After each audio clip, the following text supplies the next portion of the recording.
All right, here is a paragraph followed by four options. You are supposed to find out the option that gives the main idea, the crux, the essence of the paragraph.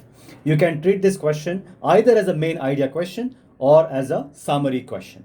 I want you to try this question on your own and then you can watch the explanation.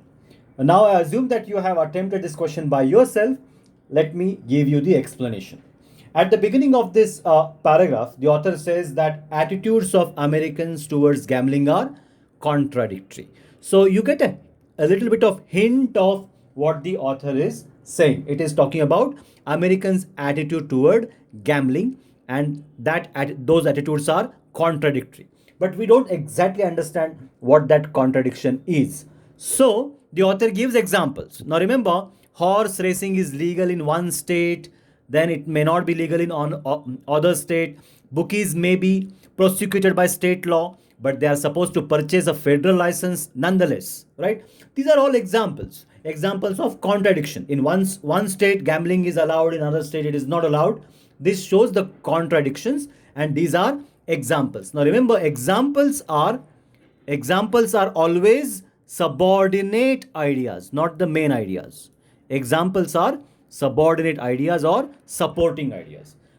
There is another example of church. One church condemns gambling while another raises money by sponsoring bingo games. So this is also a contradictory attitude of church towards gambling. So all these are subordinate ideas. And after giving the subordinate ideas, the author comes to the final main conclusion.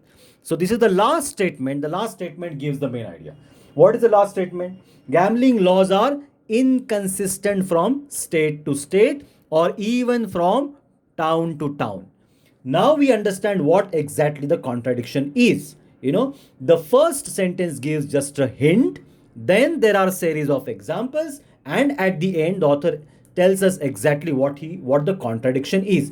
And the contradiction lies in gambling laws. They are inconsistent from state to state or even from town to town. And then he says, therefore, they are very difficult to enforce. Now, they are difficult to enforce is not alone the main conclusion. In fact, they are difficult to enforce. Why are they difficult to enforce? Because they are inconsistent. So their inconsistency is the focus. The inconsistency of laws is the focus.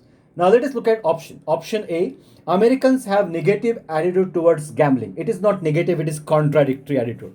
So negative attitude is a very, very general word. Option A is eliminated. B, gambling laws are difficult to enforce. This is incomplete.